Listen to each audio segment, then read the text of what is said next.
all right. Yo, yo, yo, what it do, what it do? It's your boy Yellow the Poet here, and I am here today with Miss Roxanne Chaput. I got it right this time.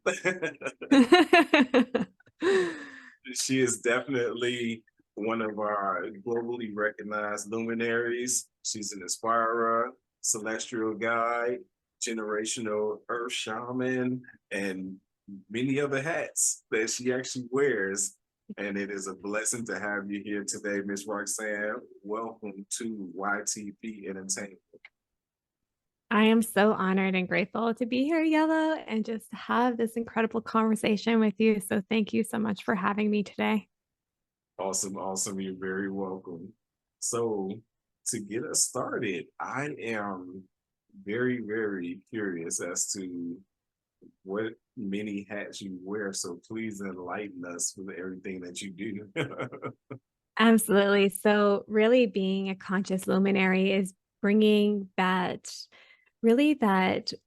wave of consciousness that we're kind of seeing come over the earth, which we are referring to as the Great Awakening.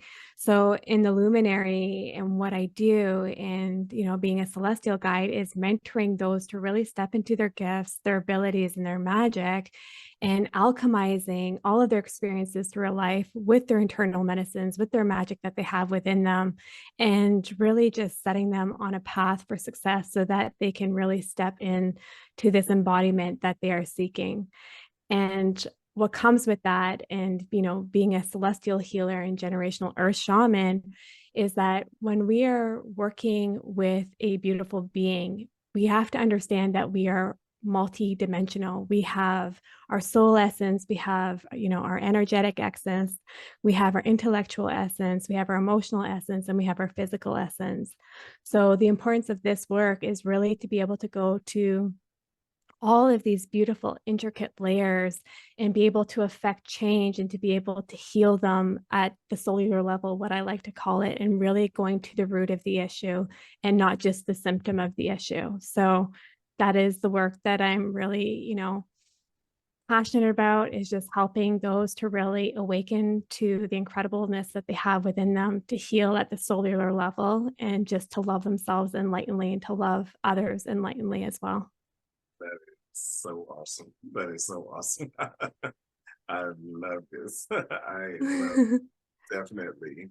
So, when you speak on internal medicines, please enlighten our people because I know quite a bit about this. So, I just want to make sure that our audience knows what's going on. Absolutely. So, all of us have our own sacred internal medicine. And what this looks like is that there's a resonance within us, there is a beauty within us that is able to heal a facet of the earth, to be able to heal a facet of the world. And all of that alchemy is different for every single human being that is here on this planetary system.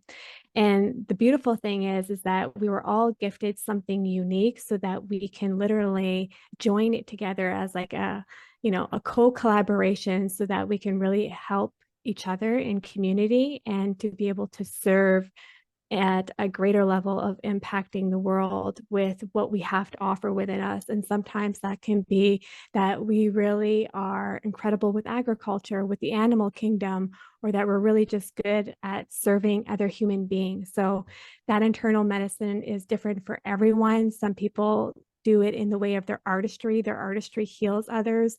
The way Mhm. that they conduct music, the way that they produce music heals others.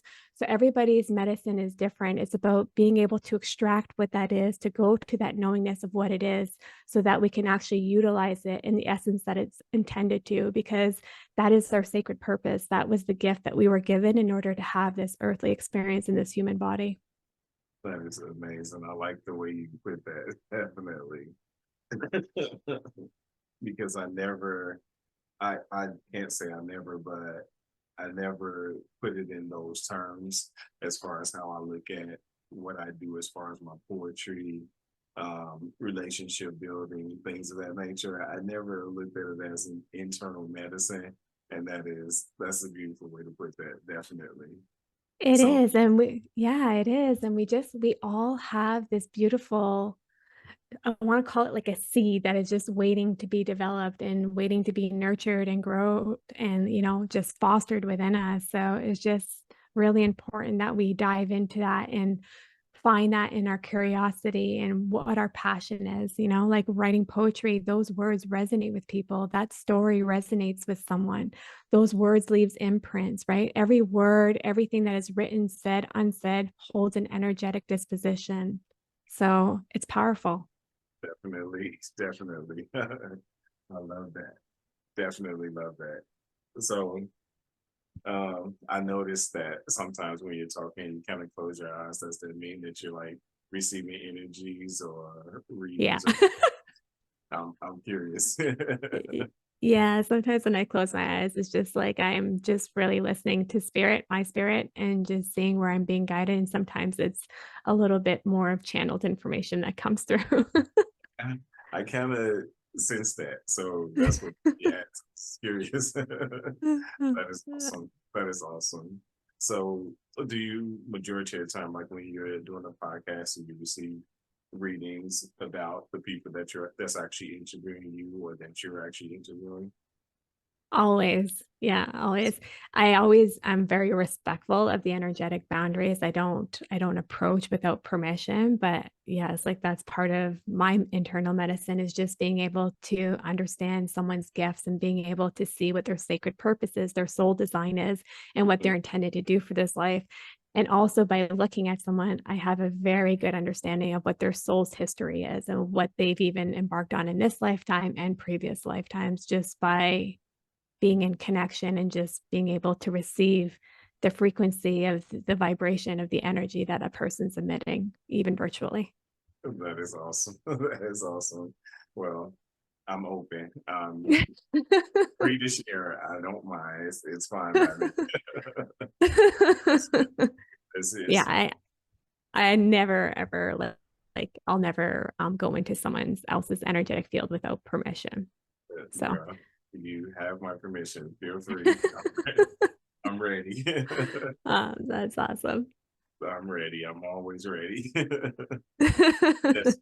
Sometimes I wonder what other internal things are going on because I notice that sometimes when I'm meditating, I kind of reach levels that I haven't actually learned to understand yet.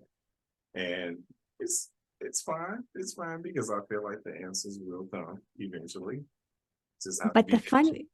Yeah, and the funny thing is about when we go into more of that meditative process, like for me, my meditative process is when I go into journey as a shaman. We love to journey. We like to travel the realms. And then that's kind of like where I find like my knowledge and where I have that knowledge exchange like really happen for me. Mhm. But I know that even the information that you are been given, you already know it, right? There's already a knowingness that is happening in the resonance of your soul memory that is occurring within your being. And that transmission that's happening, it seems puzzling in this moment because there's so much, you know, memory loss that happens when we integrate back into our being. So it's just like it's a really powerful thing. So it's something that you already do know. It's like collecting these little pieces of the puzzle to make the puzzle, but the puzzle was already created and designed and you Exactly. created and designed it. That is so cool. Yeah. So cool. Anything that you want to share with me, feel free. I'm ready. I want to say that. Okay, are you free? Are you open? Okay. Yes. So what I'm getting right now and what spirit is telling me is to believe in yourself, believe in what the work that you're doing. There's a lot of self-doubt that is happening still in the ego that you allow yourself to go into, but you have to be able to go into your full body knowingness of knowing that what you're doing and what you're emitting, what you're putting out is exactly what you're intended to do. And they're showing me art. They're showing me a lot of art. They're showing me writing. They're showing me painting. I don't know if you paint, but they're showing me just like canvas and it's like a blank canvas and you're just like splattering everywhere. Mhm. And they said that this will help facilitate you kind of coming more into your bigger picture of your design. When you paint, you're going to have the knowingness. When you write, you'll come back to a knowingness, and that is going to activate you and trigger you even further throughout your journey, your relationships, to your for the divine female is very healthy, very strong, and the relationships to the divine male are a little bit weakened. So that usually means that there's work that needs to be done there. And that could really come into the sense of the ego, where there may be some wounding, where you may be shy to show or demonstrate all of your work Mhm. in the light and the dark of who you are in both aspects of your shadow.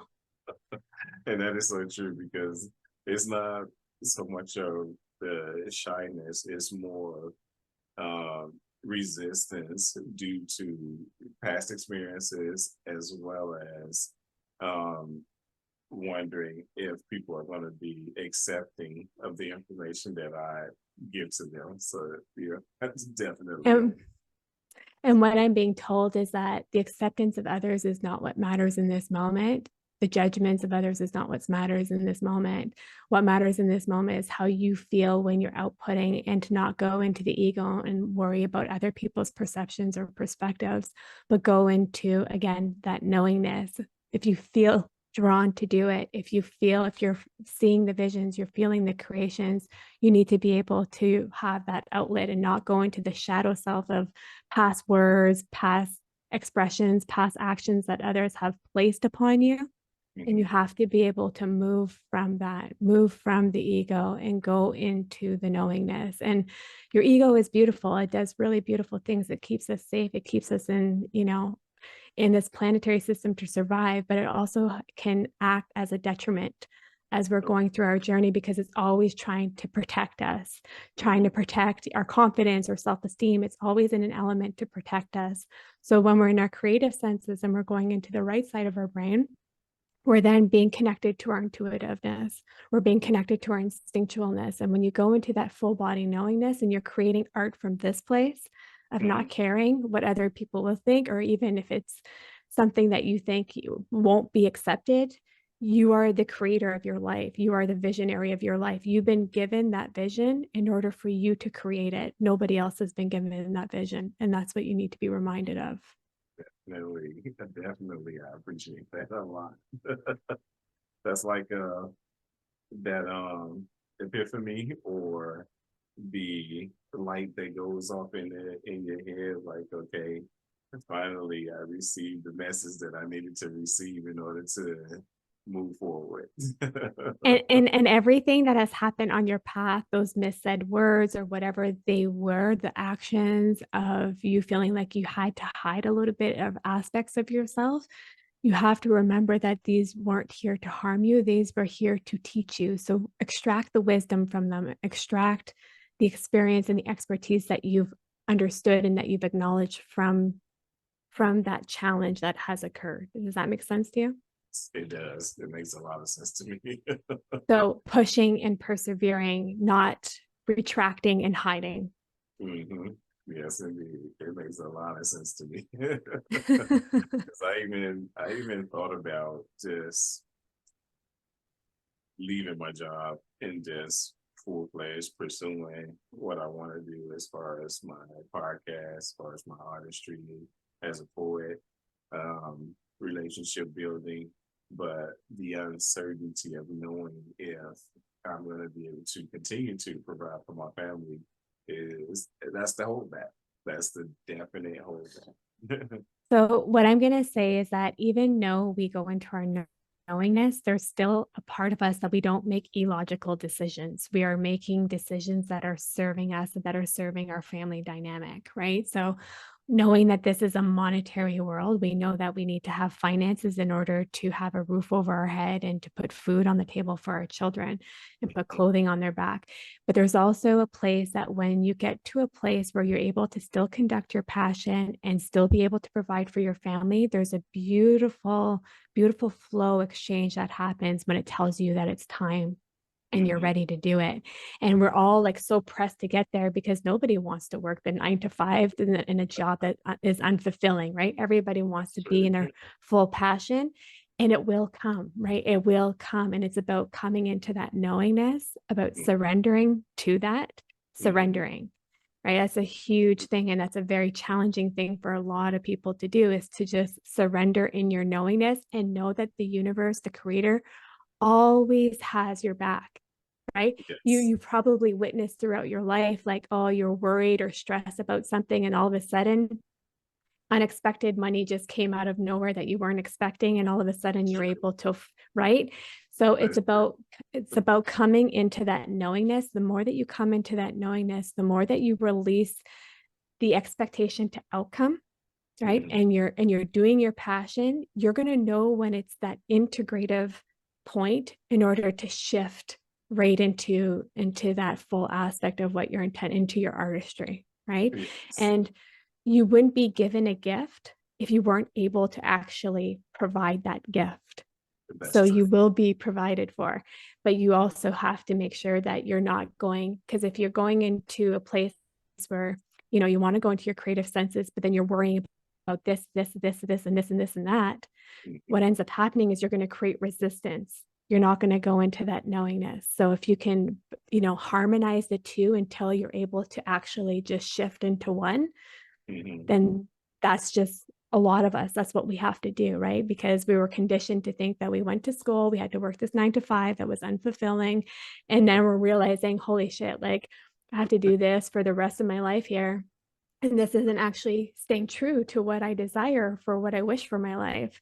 But by True. continuously doing those small actions, putting out your poetry, putting out your artistry, doing those things, being that expert in like relationship building and whatever that is for you, that is what sets, it's like you're creating the border of your puzzle piece, right? And you're Mhm. creating this border, and then everything that you're learning in this job that you have, like what we like to call them, like a job, Uh, it's going to be valuable in everything that there's a reason why you needed to do that before you went fully into this. Maybe it's exactly. understanding business, maybe it's understanding something completely different, how to manage people, how to talk to people. It taught you something to Mhm. shift into what you're going to be, shifting to.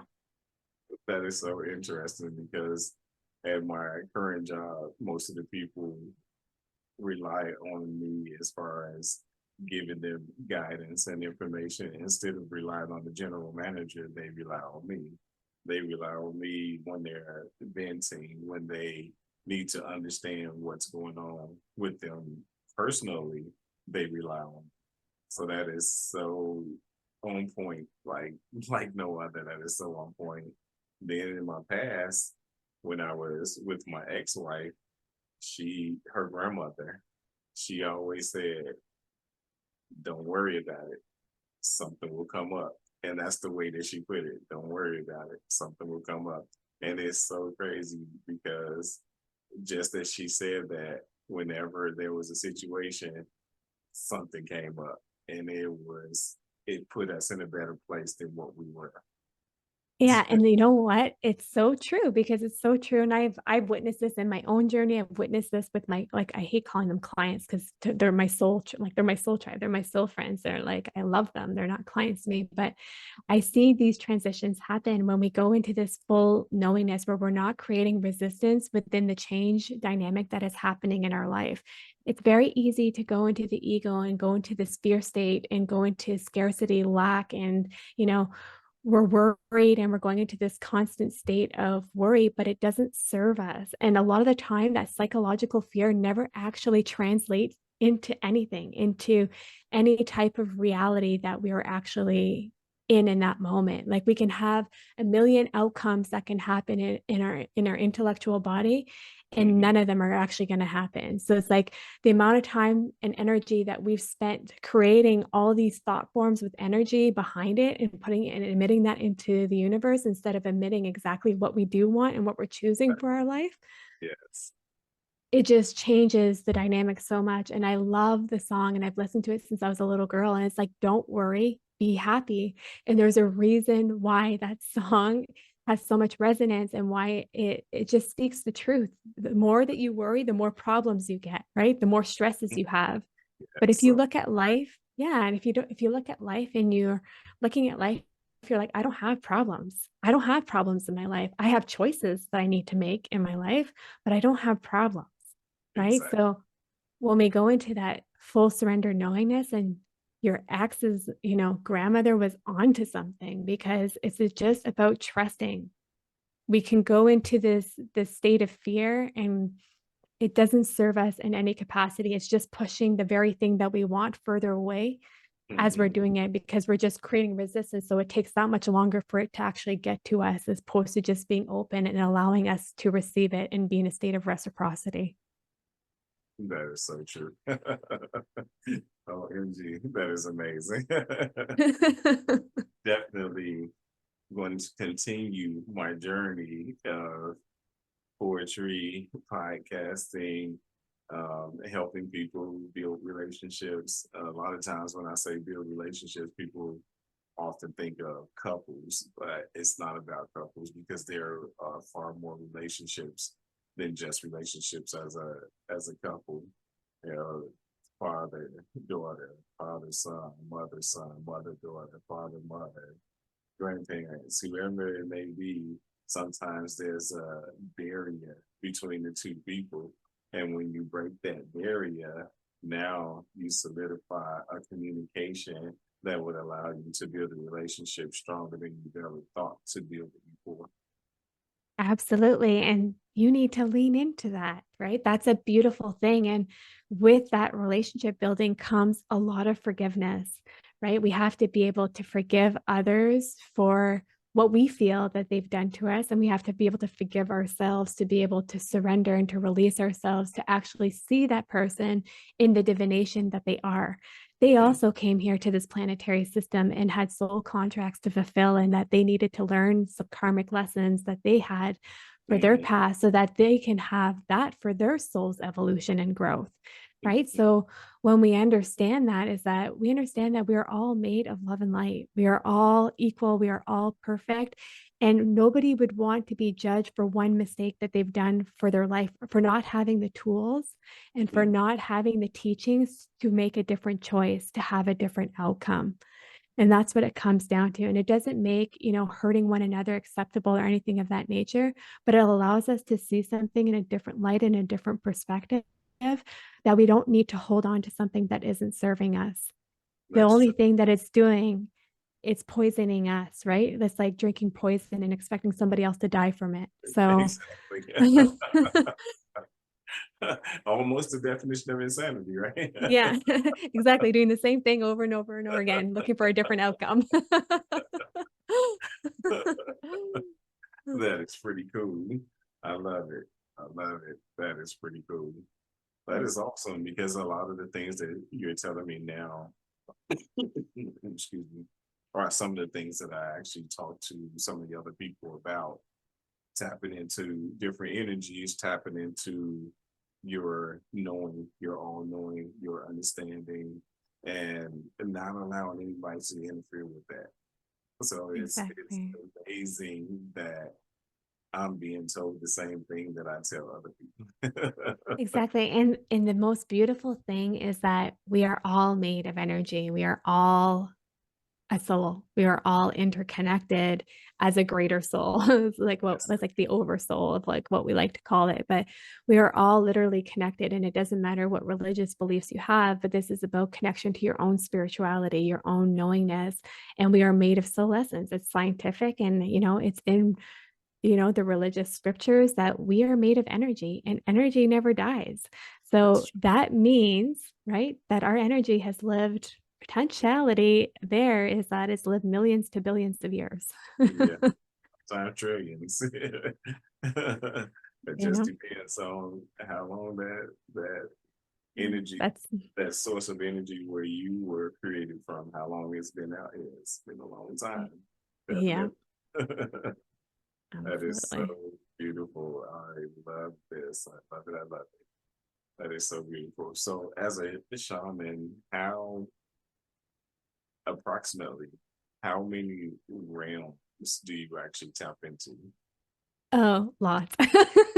um, there's three realms that we navigate into, but then there's dimensions and densities, and then there's planetary systems that I'm very galactic, so I like to go into the stars and the other planetary systems. That's where my soul energy likes to go. And for those that are listening, when we do these journeys, it's like we're astral projecting into these into these different realms and different worlds. The lower world where we usually go to, which is not scary, it's not demonic, it's the animal kingdom. So that is where like the animals reside and like our spirit animals and all things of those beautiful natures. And then Mhm. in our middle world, it looks just like this world, but it's not this world. So Exactly. it's where we say that the lost souls go to. So if they don't pass the veil, if they don't go to the afterlife, they get stuck into the middle world. And as a shaman, we go and we cycle pump them through to the veil, and then we bring them to the afterlife to make sure that they go into their reincarnation process. And Mhm. then the upper world is very galactic and throughout all the planetary systems with the winged ones. It can range from like this earthly planet all the way until like different metaverses, multiverses, and then just the omniverse as a whole. So it just depends on the shaman. Some really like prefer going to the lower, to the animal kingdoms. A lot of them prefer going upper, and some of them like being in the middle world. So it just depends where we need to go and what ceremony or journey that we're doing. So yeah, That is super awesome. yeah. So when you speak on these, excuse me, metaverses and different universes, are those sometimes some of the places where the people go when they experience indie? When the experience, sorry, cut off, yellow. I'm sorry. No, it's okay. Cough, Goodness cough that gracious. out. Goodness gracious. That are those some of the places where the people go when they experience indie, the near death experiences. The NDE is like the middle world. They would go into the middle world because if once they pass the afterlife, it's very unlikely that they would ever come back at that point. Mhm. So for us, there's transitional periods of the veil. There's like the part of the veil where you go and it's like the memories of this current lifetime. It's like all the soul contracts, everything gets kind of like it's like a wipe clean like slate. You know what I mean? Like it just gets wiped cleaned. And then there's the part where the veil where it actually opens up, and then it's the afterlife where you're seeing like, but you can see the bright light going before you even enter any of the like the positions of the veil. But usually when you see the light, you're literally at the veil and you can see the bright light from the veil.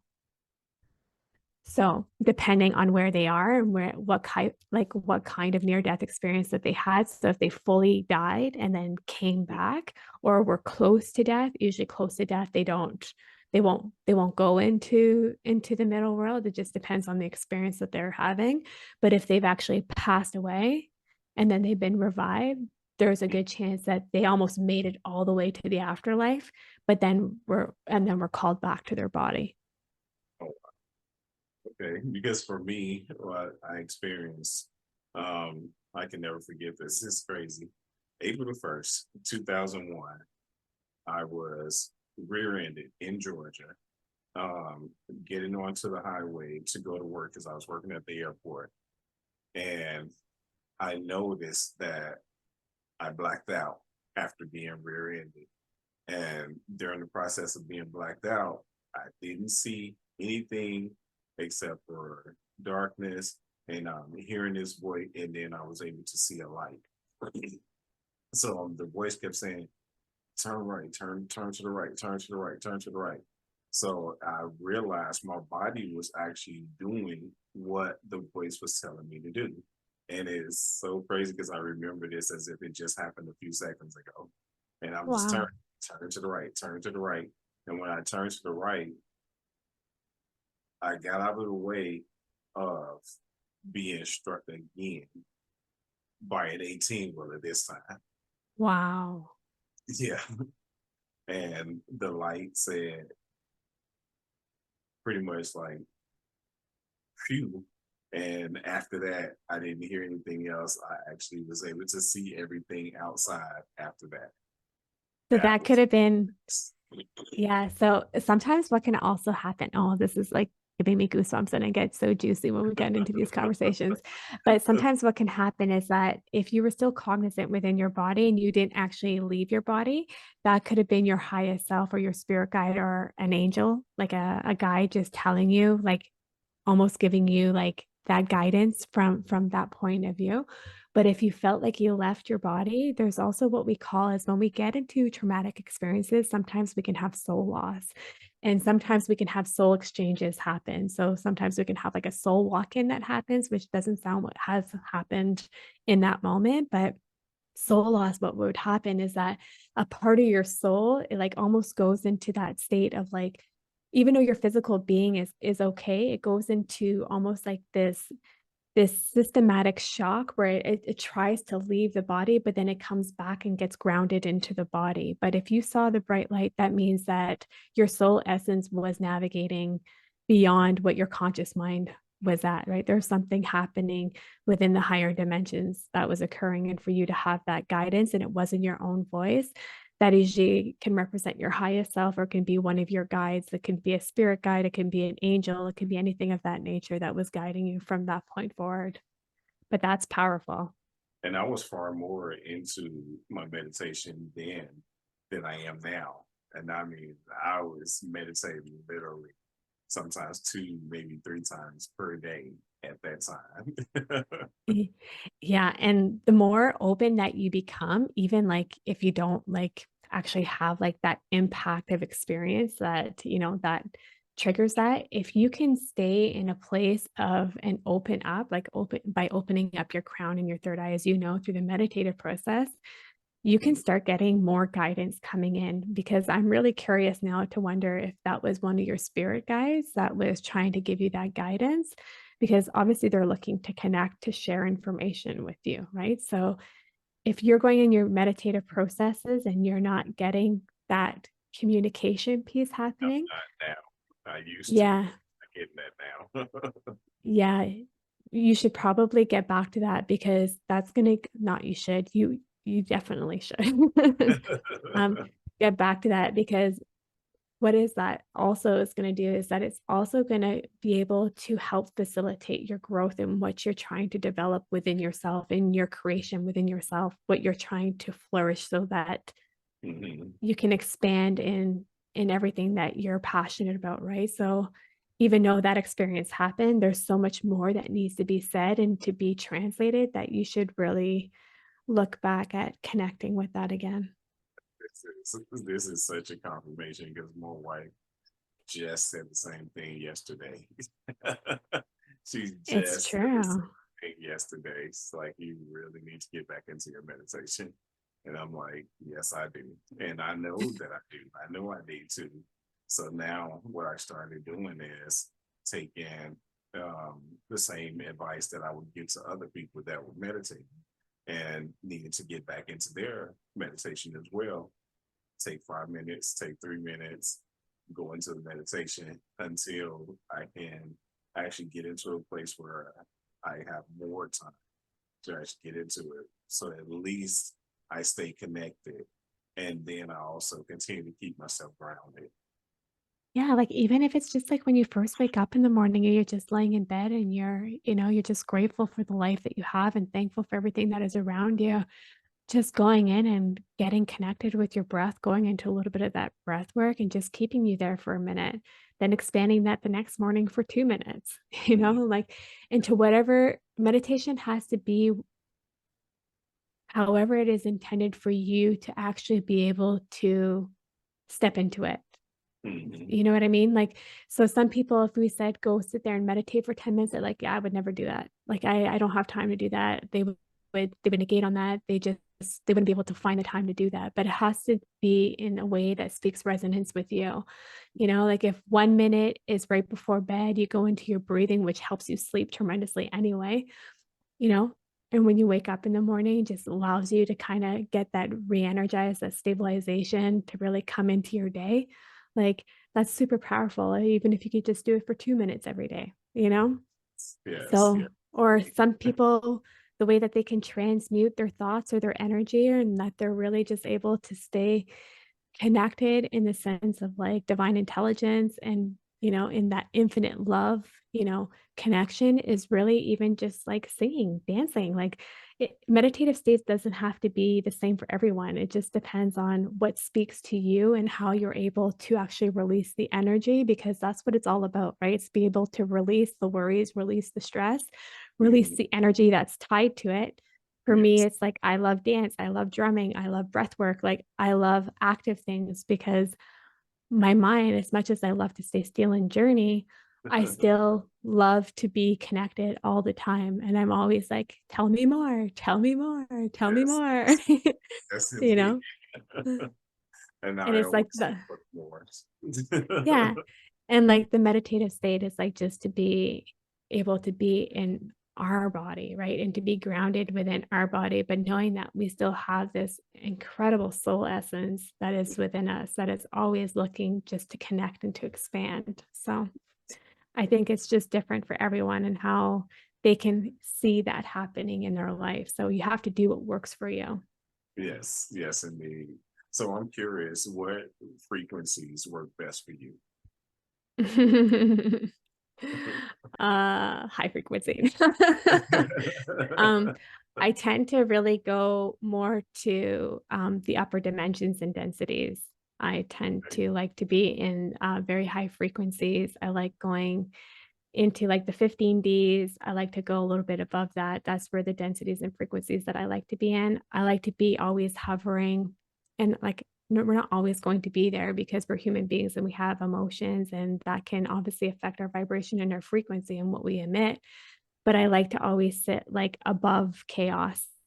Yes, My yes. vibrational frequency just wants to sit above the chaos, right? And above illness, above anything of that nature. So that in the work that I do also, because I'm working with negative entities at time, right? Like that misplaced energy that people have on them, that their body is not, in their optimal state of being, is I always have to have my Herende a little bit higher up than the average person. Unless you're working with energy, then you obviously have to make sure that too. But even in your everyday connections, I'm yeah, working like with energy every day. Every day I and like do. Yeah, yeah, and like even in your everyday connections, when you're around other people's energy and it's affecting your energy, that means that your energy is not shielded, it's not protected in that moment, right? And it's not elevated enough. And I hate speaking of like elevated, but that's what it is, right? It's low frequency and high frequency. So yes. when it's elevated, nothing is penetrating that, right? Mm, It's shielded, it's protected. it's true. But when you're in a state of low vibrational frequency and you're at the same level, well, like is going to attract like, right? So you're Yes, going to attract the yes. very thing that you're emanating. So, yeah. That's cool. It's funny because I was at 432 as far as the megahertz. That was the sound vibrations that I would actually listen to. And it definitely resonated well with me. But then I started to test the different frequencies for different levels. I literally got all the way up to 10,000. And I was totally surprised at how comfortable I am at such a high frequency. I was totally surprised at that. That just really shocked me. And I continuously want to do it, just want to keep doing it over and over again. And now I want to see if I can elevate to even more higher frequencies. And I'm that, like, yeah, and that's the beautiful thing, right? This is why music is so powerful and so healing, and music, aka sound, right? So even if you hit a crystal bowl a certain way and it's hitting a different gigahertz and a different frequency, it all affects a different part of our being, right? You obviously we have like our chakra systems, and we have little like our little chakras within our being also, and our whole outside of us, our whole auric field is energy. So when we're listening to music and the frequency, it's not just what's happening in our actual physical body, it's everything that is emitting around us. How mhm, music is calming and soothing. So if you can go that high in the frequency of like healing music or anything of that nature, it just goes to show that you've done the work to clear that for it to not become uncomfortable. Because yes, a lot of times when it's high frequency like that, it's higher pitch, right? It's a little bit of a higher pitch, or yes, it's a very dense, very low vibrational, but it hits at a high frequency. So that's so true. Wow. I am truly loving this conversation. This is That's awesome. awesome. I kid you not, this is awesome. So one of the things that I was curious about is when I write, I actually transcend when I'm writing.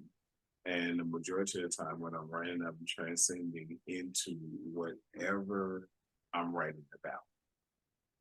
And then once I'm done writing, I come back to myself. And you're like, damn, I just wrote that. That was good. That should be published tomorrow.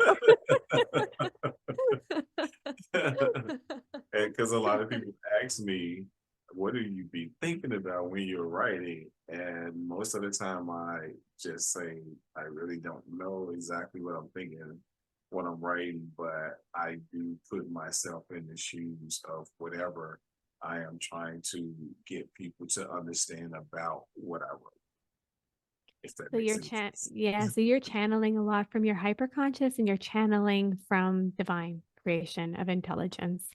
So when it seems a little bit more linear, that's a lot happening in your hyperconscious. And when it seems like you're like, whoa, like I'm like wowed by like what I've just written down, that's from divine intelligence. That's something that is being channeled through you.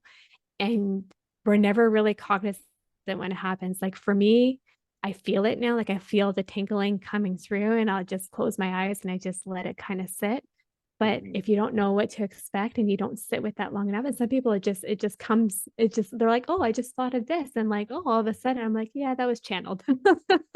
Yes. Like, and everyone has the capability, right? It's not special to me, it's not special to like there is a source of divine and infinite intelligence, of infinite love out there. It's like a matrix, and Mhm. everybody can connect to it, everybody can seek that intelligence. But what Mhm. is going to speak to you is going to speak differently to me, right? The messages and the visions are going to be different because it's geared to you and it's geared to me, because that is the output that I need to be, that's the avenue that I need to go in, and that's the output and the avenue that you need to go in, right? So it's Exactly. being able to understand that and following that. So what gets you into that state, right? What gets you into that state of writing where you're just, is it because there's like soft music playing and you're just in like the Zen mode and you're just like in your creative senses? Like what ignites that? Most of the time for me is ignited by, like, say for example, I see two people standing at a bus stop and they're holding the conversation. For me, that turns into a poem.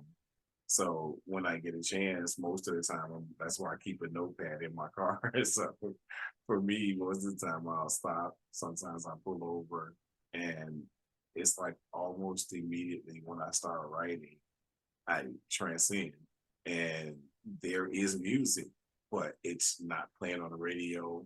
I don't have it playing on my phone. I don't have it playing anywhere at all, but it's right there with me as I transcend this music that just literally just starts the moment I transcend. And it's an awesome feeling. I kid you not, like it is super awesome to write and actually feel and see, because I also see it actually play out as I'm actually writing. I actually see it playing out, and sometimes I can pretty much tell you what some of the responses are that I'm going to get once I publish that and put that out there to the for the people to actually see it and read it. And what's preventing you from doing that? Nothing. I this is what I do when I'm writing. I actually do this when I'm writing. So it's something that's never gone away. It's been with me since I was a little boy, because I started doing poetry at around between 7 and 10 years old. And it was crazy because my teacher, my eighth grade teacher, had actually taken me and scared the heck out of me, because that was the first time I was ever forced to be on stage speaking in front of an audience. And I didn't know what to expect, what to think. And my teacher was like, just go ahead, go do it, go do it, go say that nice poem that you told me. Don't say that to everybody else. Let everybody else hear it too. And I'm just like, there's too many people out there. I don't want to go say that to these people. You want But me to what? yeah, Hold up. You go tell my home. but it turned out great. I literally, at a little boy, as a little boy, I'm looking at myself getting a standing ovation, and that was amazing. It was an amazing feeling. But even when I spoke to Les Brown, I asked him how do you overcome having butterflies? And he said, you never overcome having butterflies. What you do is you just go out there and continue doing what you do. And I was like, okay. I took that and it resonated with me as soon as he said that, that resonated with me so well. And I continue to do it. Like no matter how many times I'm stepping on somebody's stage to speak to them, I just do You it. have to remember, and you have to remember also that what you're sharing is an extension of you, right? So again, it comes back to that wounding of thinking that how other people are going to perceive and what their judgments are going to be when you actually say that. That's what any speaking engagement fear is really about, right? Is worrying about other people's perceptions. Because if me and you were just to have this conversation, you would feel comfortable in doing so because you would know that there's no judgment being held here, right? So when we're coming from that place of wounding, yeah, it's going to ignite those butterflies. And those butterflies are also a really good thing because it shows us how passionate about what we're doing is so beautiful and like how vulnerable it is. And that is a state of vulnerability, right? So It that is. state of vulnerability is a very challenging thing to step into, not knowing what that outcome is going to be. That's true because I feel like I'm opening myself up to people and to having people understand something about me that I would normally not share. That's what I feel like is happening. Yeah. And what do you feel like? Has anything prevented you from publishing your work? No, I actually have a book on the market right now. It's called Redeem Love, and I actually have a picture of me and my wife on the cover of the book. And it's crazy because I asked her if it was okay to put her picture on there before I even did it. Oh, that's awesome. Make sure that I got her confirmation first. And so many people have actually been reading the book, and most of the people tell me they can't get past the first chapter. They say the messages that I have put into the book have actually been so deep for them that they have to take their time reading it. That's beautiful. That's beautiful. And you have such a big heart, right? Like you have so much that you can share. And I know that there's so much more in there. So don't veer away from your path, no matter, how tumultuous things get or like how challenging you may feel some things are getting in creating that harmony in your life. You have to be able to have that creative outlet. So make sure that you continue to do that because it's going to lead to beautiful things as it already is. Thank you. This beautiful lady in my life, she pretty much helps me to stay grounded because it seems like everything that I have, I shoot that energy over to her. Yeah, well, as a partner, we're going to feel that, right? So it's important that you stay grounded. And be good in your energy also, like just emanating that beautiful and that healthy energy. Knowing that we're human, we have emotions, we're going to go through all of our emotions, but then coming back to that place of that knowingness, of that grounding, going back into our meditations, going back into our connection of where we're being guided. Definitely. So tell me, what do you think about soulmates? Because what I learned is that with soulmates are literally together from one lifespan for a lifetime to another. So no matter how many times we transfer over from being who or whatever we are, we still end up meeting. Yeah, so I have a very different perspective on soulmate. It's a good perspective, but a different perspective on soulmate. So I think that there are countless people, countless souls throughout the world that are intended to be our soulmates. And I don't mean intimate soulmates, but I mean that sometimes it's a soulmate that we find in a sisterhood, that we find in a brotherhood, or that we find in a business partnership, or we find in a work environment, or could be our parents. So we have different soulmates where they're here, and what their job is and what our job is to teach one another and to go through experiences together and to be able to be there as part of a soul tribe for the duration of this lifetime. That is the contract that we fulfilled and what we signed up for. Mhm. And what I believe is that what happens with soulmates in love and that intimacy is that there's such a powerful element that we can have a few soulmates throughout our life in the sense of finding love, but there's only one true soulmate that we're here and designed to spend a lifetime with. So sometimes people will have soulmate connections, they'll have relationship connections, and remembering that when we're in this soul essence, everything is perfect and everything is divine. When we come here to the physical experience, this is where the wounding, the trauma, and things happen that shifts someone's outcome in their journey. So it doesn't mean that they're going to actually spend this lifetime with us, but they're here to teach us valuable lessons and experiences as a part of this, life process through this transformational process. And then it's like we have a couple little soulmates, like they're called like these mini soulmates that happen. And then we have the soulmate that comes in and that steps in. And this is usually like our lifetime partner that we almost, there's a remembrance that happens when we meet this person. It's like they feel very familiar. They feel like it feels like home. You feel like you completely be yourself. It's like a full state of surrendering where you just have this full body knowingness, right? It's like when people say, like, how did you know? Like, how did you know? Like, she was the one or he was the one. You're like, I just know. It's like, it's not because he could do this or she could do that for me. It's like this full body knowingness. I just know that they're meant to be my life partner. And then we have twin flame relationships, which is a little bit different. So, soulmates, what we envision this, I'll just kind of break it down into more like a physical concept. So think about a soulmate, and then you have little pieces of that soul that are connected, all like interconnected with like these oversouls, I guess you could call them.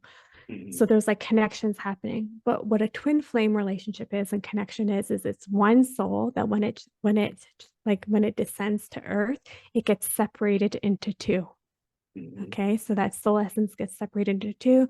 One goes into one person, one goes into another person. This is what we call a twin flame relationship. So these relationships are like they're very tumultuous, but they're very loving and they're very passionate.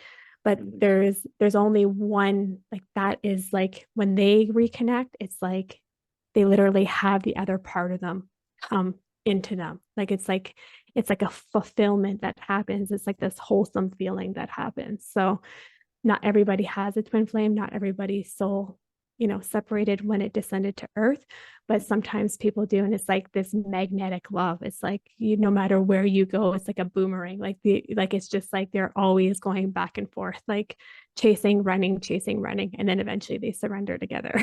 Because they like that's all they can do is that they just continuously like feel connected to one another because they are part of one another, if that makes sense.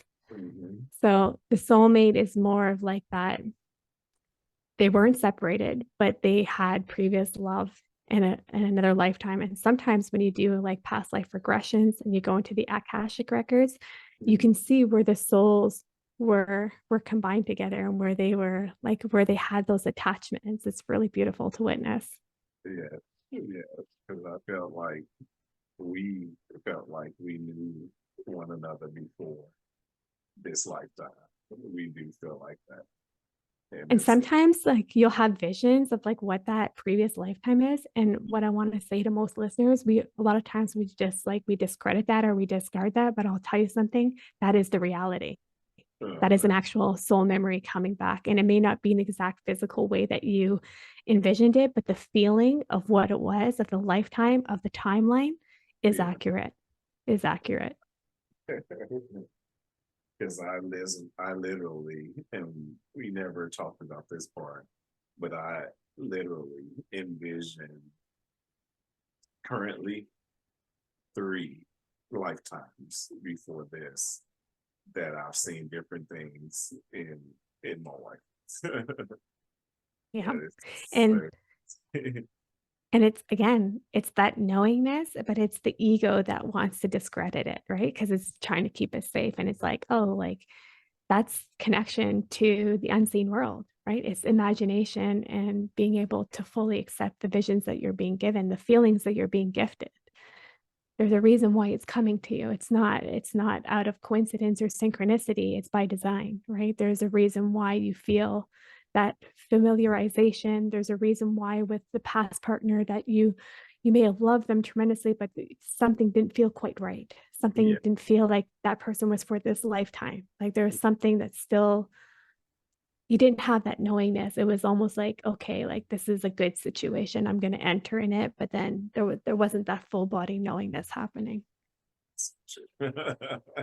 That is amazing. Mm. That is amazing because that is exactly what I was feeling. The only thing is, I actually embrace it. I do not stray away from it. I do not feel like um, that. Oh no, that's just a silly thought. No, I don't feel any of that. I actually embrace it because I do know better. I definitely Yeah. know.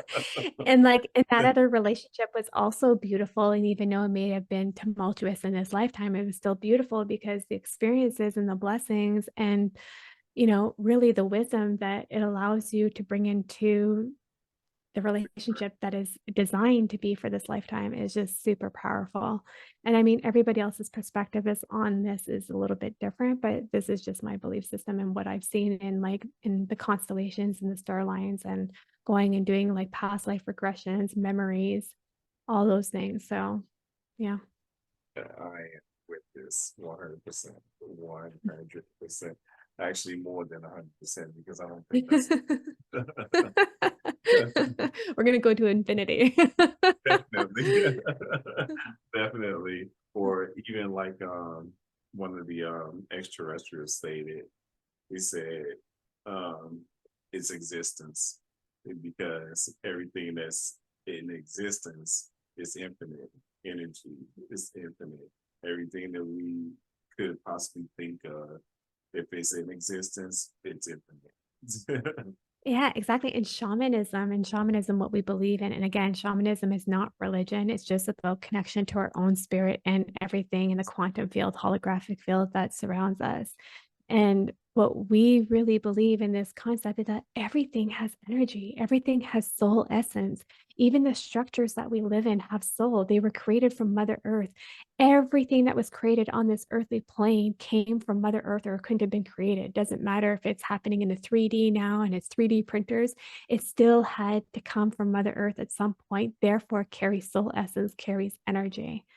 So when we understand that the energy around us is everywhere, even in our phones, the soul essence that we put into our phones, but it was created by our telephones, our computers, our podcast mics, everything stemmed from the planetary system at one point or another. So when we understand that, that's just in the physical realm. Imagine the unseen realm. We don't see love. We don't see the radio frequencies that happen all around us, but we know that they're there. It's the same thing with the quantum energy grid. Everything is there. That is actually our reality. Yes, indeed. Yes, indeed. Mhm. Mhm. And that was one of the things that we're actually um, learning more about is quantum, the quantum realm, the energies, everything that we could possibly get. We're actually learning more and more about it, definitely. Yeah, and it's like an infinite source of intelligence, right? Like this is Yes. where like you all these amazing inventors are inventing all these incredible things. Well, because they're tapped into something, they're getting channeled information for their next creations, just like we are in music or artistry or healing. We're Yeah. all getting this information downloads. It's like, what are we doing with it? Are we actually allowing it to flow through? Are we allowing it to come in? Or are we just discrediting it and not even giving it, two thoughts? It's not a good idea right there. Not that Yeah. it's a good idea to tap into it and allow it to flow freely because that's where your elevations are going to happen. That's where your new ideas are going to start to come from. But if you never tap into it, it'll never happen. And that's the thing with the universe is that it's here to guide us and to give us the tools for us to be successful in whatever that like in whatever we wish or desire that to be. And Mhm. I don't want to just speak about like the law of attraction or anything of that nature, but we're kind of talking about this in the way that we're manifesting things for our life and we're creating things for our life, but it's all about the law of vibration. That is one of the most standing laws in the laws of natures of, Mhm. the guiding principles of like the laws of the universe. So when we understand that everything that we do, everything that we think, everything that we feel is vibration frequency, and that we're emitting that out into the planetary system, it gives us a lot to think about because, I want to be successful. I want to be a millionaire. I want to have healthy love. I want to, pursue, my passion and my dreams and my vision. Yet everything in my mindset, everything in my intellectual body, my emotional body is saying, hell no, that's never going to happen. Yeah. I don't deserve that. There's no way I can do that. There's no way I can attain that. So we have to be very conscious of like what we're actually emitting out.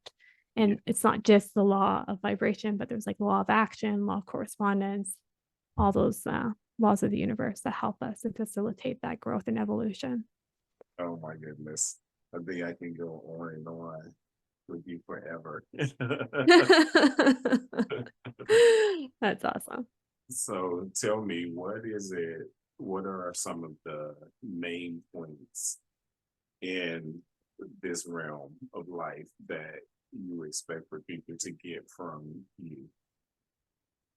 Yeah, so we're here to fulfill our sacred purpose. We are here, we signed up for a contract, we signed up for an experience. I guess I'll say it in that way. I'll frame it in that way. We signed up for this beautiful experience. We can't let the mundane things of life compact on us and deteriorate us and deter us from this beautiful journey. And it's to understand there's no such thing as good or bad in the quantum world. It just is. So every experience that you label good or bad, every choice that you have that you label good or bad was there and intended by design to be there in order to shape you. So even as you go through the dark aspects of your journey, you have to go through the dark. The dark shapes the light. The light shapes the dark. You have to be able to go between both of these beautiful energies, go within your feminine, your masculine, your yin and your yang, your shadow, your light. You have to be able to flow between your energies and not like almost like avoid going into that state of avoidance where you don't actually want to heal the things that are preventing you from stepping forward and coming into this full embodiment.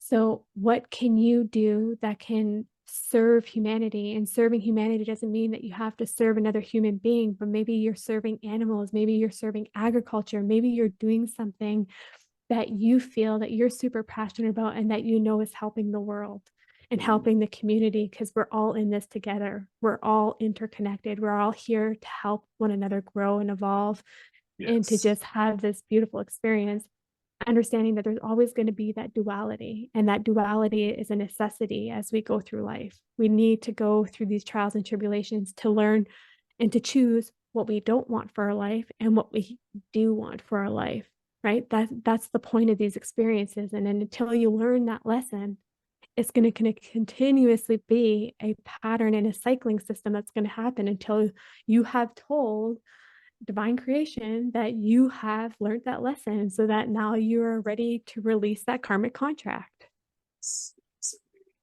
So what motivations do you have for people who don't have karmic debt? Everyone has karmic debt. So if you live on this planetary system, you have some type of karmic debt or you wouldn't be here. You'd be an ascended master, you'd be a spirit guide, you would be coming back to the earth plane. So we're all here. No one's perfect. Everyone's here to learn a lesson. We've all make, and I hate calling them mistakes because they're not mistakes, they're mistakes, right? We mistook them. We did something that we needed to learn from. It was a mistake. Okay, try that again, do something different. So for everyone that is here, is about if we can't be honest with ourselves, if we can't dig a little bit deeper and get to that profoundness, then we're not being truthful to ourselves. We're not living our truth. We're living somebody else's truth. Definitely. Miss Roxanne Chaput. This has been an awesome experience. I greatly appreciate you for coming on to YTP Entertainment. Please tell the audience where they can reach out to you to learn more from you, to get the experience of getting a reading. What can we do? Yeah, absolutely. So anyone can connect with me through my website at Roxanne, Roxanne, Chaput.com. And social media handles are under that name as well. And then you can also find me under the illuminationretreat.com. Awesome, awesome, awesome. Thank you so, so much, Miss Roxanne. This is awesome. Like I said, I can go on forever. Aw, thank you so much, Yellow, for having me. It truly has been such an honor, and you're such a beautiful soul. So thank you for taking the time today. Thank you so much. Thank you so much. And my reading for you is to never stop doing what you're doing, never stop giving those powerful messages, and to please continue to channel because there are so much more things there for you, so many more things for you to learn.